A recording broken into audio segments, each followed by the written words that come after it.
Howdy folks, welcome back to Tyria Talk. My name is Richie, and this is a show all about the wonders of Guild Wars 2. Now there's a couple quick things that I want to mention before we get into today's topic. I did forget in the first episode to mention that Guild Wars 2 is a free-to-play MMO. That's right, there are no subscription fees, so it does not hurt at all to try it out and see if you like it. Second of all, there's a couple other things that people who have played Guild Wars 1 might be wondering about the sequel. First of all, yes, you can jump. Alright, there was a big complaint in the first Guild Wars that you couldn't jump. You can jump in Guild Wars 2. The other concern is Guild Wars 1 was not a persistent world. A lot of it was instanced and it didn't have that same feel as a lot of MMOs do. Guild Wars 2 does have a fully functional, persistent world to explore. So with that out of the way, let's get into today's topic. Today's topic is around the personal story system that ArenaNet is implementing.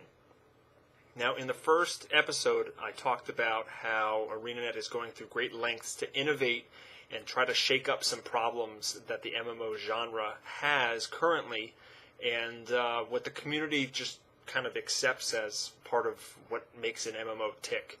So ArenaNet is trying to change all that up, and personal story is another way they're trying to do that. So first, let's talk about the problem. In current MMOs, they really try to make you feel like what you do matters. They try to make you feel like you're heroic, that you're the hero, that your deeds actually can change the world in some sort of meaningful way. And in truth, not a lot of MMOs out there right now succeed on any level in doing so. So let me kind of describe the situation a bit. Let's say you're in an MMO and you're working on this epic quest chain where you're trying to track down the nefarious leader of this ogre warband who's been terrorizing the neighborhood. And so you finally track him down and you're on that final quest to kind of get at him. And you read the quest and it says, "Congratulations, you have finally tracked down the hideous ogre chieftain Bunnyfluff the Destroyer. Please lop off his head and bring it back here for a reward." And you look down at the reward and, ooh, +5 thong of power. Gotta get me one of those. Okay, so you pick up your epic quest to kill Bunnyfluff the Destroyer. You travel to the enemy's secret lair. You battle your way through throngs of enemy ogre bodyguards and finally infiltrate the inner sanctum of Bunnyfluff.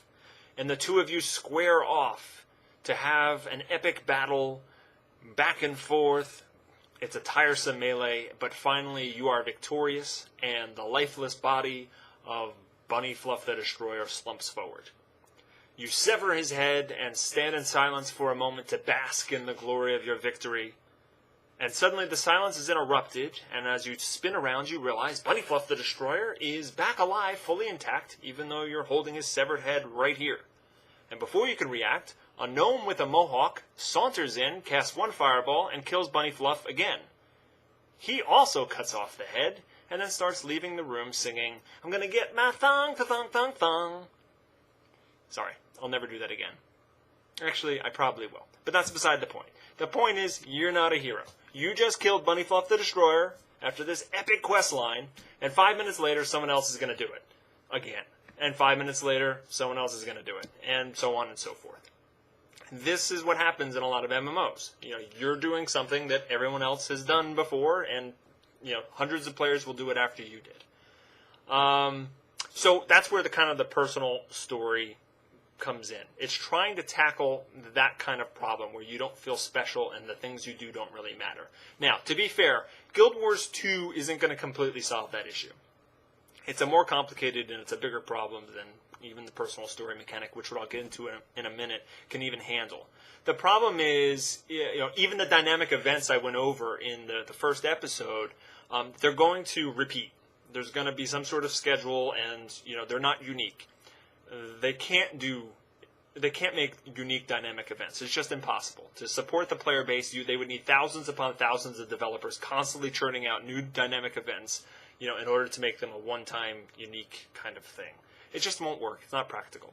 So they took a different angle, a different spin on how to tackle this issue. So what is the personal story mechanic, and how does it help address this issue? Well, personal story starts when you create your character.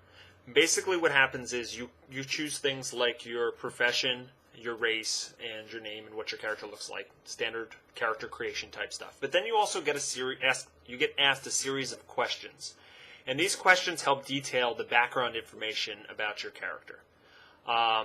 You basically fill out a biography about what happened to you in the past.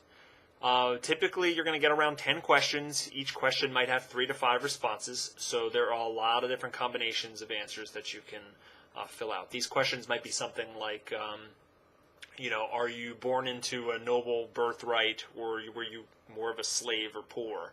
And each of the questions that are asked of you will be tailored to the race and possibly even the profession that you've chosen. So they're not just a standard template that doesn't matter. It matters what you select. And the answers to these questions fill out parts of what's going to be your personal story.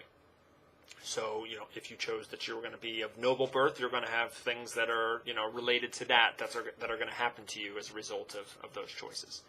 Now, when you go into game, you're going to have certain personal story events that happen to you, and you're going to have additional choices to make. And all these things are going to affect your character specifically. And the way that they do that is each character has a home instance in the capital city that's appropriate for that race. You have an instance that you can go into and you can interact with and see different, things that are personalized towards you. Let me give you an example. When I was at PAX East, the developers at ArenaNet actually gave this example. They said that, perhaps in your home instance, a fire will break out, and there's 2 buildings that are on fire. It'll be like a hospital and like a children's orphanage. And you have this like epic Spider-Man moment where you can only save one, and you have to choose, and that choice will actually have a long-lasting impact in your home instance. So, for example, if you choose to save the children's orphanage, that's great. You can always go and visit the children there, but at the same token, there's going to be a bunch of sick people that can't get help because the hospital burned down. And the vice versa is true. If you save the hospital, then sick people have a place to get healthy, but there's a bunch of starving orphans that are always on the streets in your home instance. So your choices can matter in a deep way, and your home instance will constantly evolve and change depending on how you live and breathe through the world. It's also been told that you can invite other players to be involved in your own personal story type events, and they can actually see things that aren't really accessible to their personal story, but they can help you with yours, which is pretty cool. And there are some cosmetic rewards and stuff that can be unlocked for completing various events in your personal story. So you can get access to vendors that sell different styles of wardrobes or cosmetic items. You might unlock some prestige, some titles.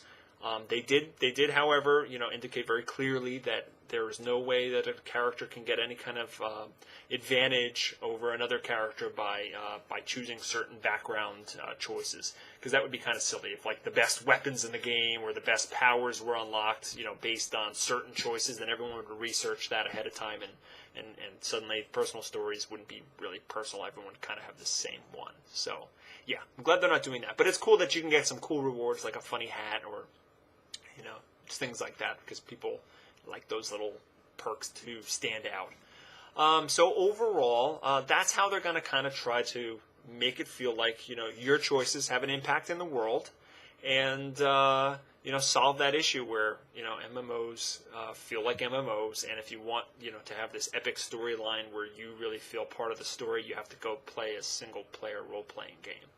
So I think it's a pretty cool direction. Again, we have to see how it plays out. I love the fact that you can choose those background questions when you're making your character, and there seems to be a lot of variety of permutations of the different answers. And the side benefit of that mechanic is what often happens is you have a limited number of starting areas in an MMO. Sometimes they have a different starting area, one for every race or maybe one for every profession.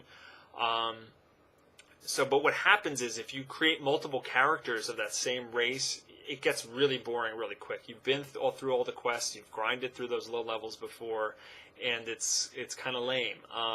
In this, it seems kind of cool because you can have like a human elementalist, and choose that, you know, you were born into slavery or very poor, and you're going to have one set of personal story choices that come out of that. Or you could choose, you know, to be a human guardian and choose a noble birthright. And, you know, even though you're going to start in the same general area and some of the events may be similar, there's going to be personal events tied to your personal story that will be different. So I think that's another benefit of the system that's just going to prove very valuable in keeping the replay value at a high level.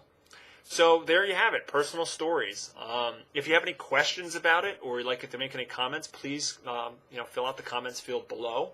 As usual, please click on the subscribe link to be notified when future videos are released. And you can also follow me on Twitter at Richie Procopio. Thanks so much for watching. I hope you tune in next time for another episode of Tyria Talk, and I am out of here.